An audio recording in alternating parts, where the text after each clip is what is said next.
Good morning, students. Welcome to the online class of Geeta Global School. So, students, today we are going to read from your Honeycomb textbook, chapter number 5, part 2. Okay, quality. And today we are going to read pages 74 and 75. So, let's begin. In the last video, we have read that the author has ordered boots and left the shop of Mr. Gessler. Now let's see what happens then. Now over here in this page, the narrator, that means the author of the story, he is discussing with us, he is talking about some past incident. Let's see what happens. I cannot forget that day on which I had occasion to say to him, Mr. Gessler, that last pair of boots creaked, you know. तो एक बार क्या हुआ, पहले की बात बता रहे हैं ऑथर कि मैं आपकी दुकान से कोई शूज ले गया था और उसमें से बड़ी आवाज आती थी. किसने बोला? ऑथर ने मिस्टर गेस्लर को. He looked at me for a time without replying as if expecting me to withdraw. What is the meaning of withdraw? Like, you know, you are telling something and people feel like you have told by mistake.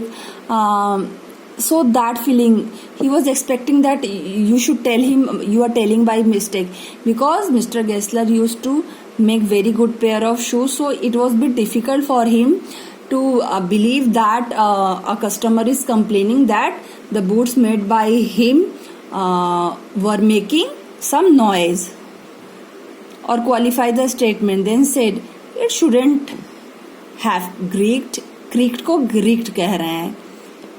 It did, I am afraid. So the author told, yes, it did. So he was feeling very bad, Mr. Gessler. You got them wet before they found themselves. तो mister Gessler कहते हैं, मुझे लगता है तुमने उसको shoes को पक्का गीला कर दिया होगा, भिगा दिया होगा, इसलिए उसमें से क्रेकिंग साउंड हो रहा है. So author is saying, no, I don't think so. So mister Gessler felt very bad because the customer is complaining to him about the shoes, that it is making noise. At that time he lowered his eyes. He was Mr. Gessler behaved in such a way that he had done some crime, and he just lowered his eyes as if thinking. Hunting means thinking for memory of those boots. So he was thinking like what happened when he made the boot, what problem occurred. Send them back. Send them means send them. He said, I look at them. Some boots, he continued slowly, are bad from birth. If I can do nothing with them, I take them off your bill. So Mr. Gessler told the author that you bring those boots and give to me. I will see what is the problem in those boots, and if I cannot sort out that problem, don't worry. Some boots are always bad from birth. That means when you make them, then only they are not made in a proper way. I will return your money to you. So see, कौन सा दुकानदार ऐसा कहेगा तो मैं पैसे लौटा दूंगा. He was such a kind of person, you know, that he was also ready to return the money of the boot. Once I went absent-mindedly into his shop in a pair of boots bought in an emergency at some large firm. So the author is saying that once he needed some shoes, boots, and he was in a very hurry. So from some local shop, he bought a shoes. Those were not good in quality. और वो पहन के वो mister Gessler के shop पर चले गए. He took my order without showing me any leather, and I could feel his eyes penetrating the inferior covering of my foot. At last he said, "Those are not my boots." तो जब ये खराब वाले quality का जूता पहन के, boots पहन के एक बार ऑथर मिस्टर गेस्लर के शॉप पे गए, तो mister Gessler noticed that the shoes boots was not good in quality, and he told, "Those are not my boots. That means these boots doesn't belongs to my shop, and I have not made these boots." So the way Mr. Gessler told that these are not my boots, it was not in anger or some sorrow, or not even content, but there was in it something quite that froze the blood. Something was there, something different was there. The way he told that these boots are not of my shop.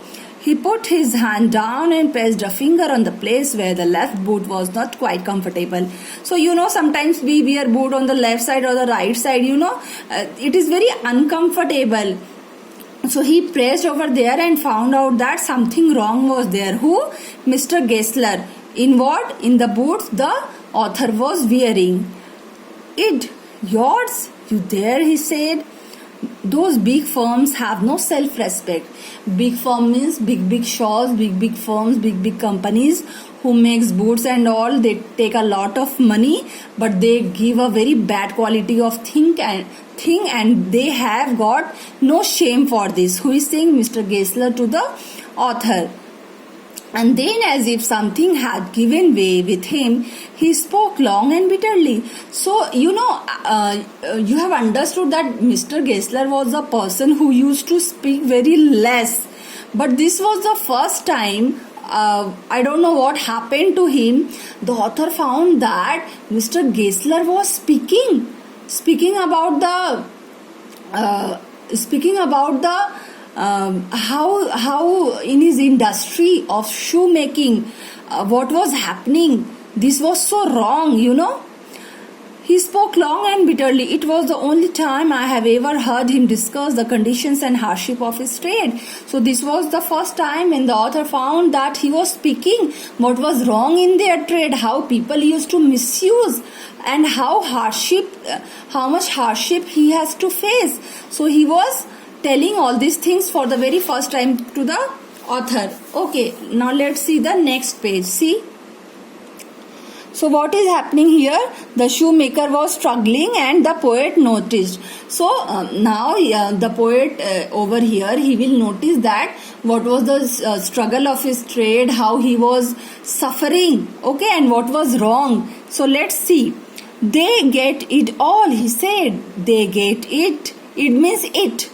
By all advertisement, not by work. So Mr. Geisler told the author that these big firms, how do they earn money? They have lots of advertisements. They give certain ads in different places, and through these ads people come to know about their shops and firms, and they sell at huge prices, but the quality is very bad, and this way they make people fool and make out money. They earn a lot. Okay, every year it gets less, you will see. And looking at his lined face, I saw. Line means, if you are working too hard, if you are not resting properly, lines are there which shows your age. I had never noticed before bitter things and bitter struggle, and what a lot of grey hairs there seemed suddenly in his red beard. तो जो दाढ़ी थी उसमें धीरे धीरे grey hair भी हो गए थे, मतलब उनका उम्र बढ़ रहा था. As best I could, I explained the circumstances of those ill-omened boots, but his face and voice made so deep an impression that during the next few minutes, I ordered many pairs. So he was, Mr. Geisler was a bit behaving in a different way, because it was hurting him that he works so hard, but these big firms, they do so wrong to people. So then what happened? The author ordered his boots, okay. Many pairs he ordered, and they lasted longer than ever. And I was not able to go to him for nearly 2 years. So the boots quality was so good that it lasted for a long time, and the author did not go to his shop for more than 2 years. It was many months before my next visit to his shop. This time it appeared to be his elder brother handling a piece of leather. So this time Mr. Geisler's elder brother was there in the shop, and he was handling a piece of leather. Well, Mr. Geisler, I said, how are you? So the author went to the shop and asked Mr. Geisler, how are you, Mr. Geisler? He came close and peered at me, looked at the author. I am pretty well. Pretty well means pretty well. He said slowly, but my elder brother is dead. So what did the younger brother inform? That my elder brother, mere bade bhai, is dead. So the author felt very bad, and I saw that it was indeed himself, but how aged and wan, and never before had I heard him mention his brother. So Mr. Geisler never talked about his brother earlier, but so the author was very shocked because Mr. Geisler informed him that his elder brother was dead. Much shocked, I murmured, oh, I am sorry. So, murmured when something very sad you hear and you don't know how to react, you say very slowly, you feel bad. So, in that way, he said, I am sorry.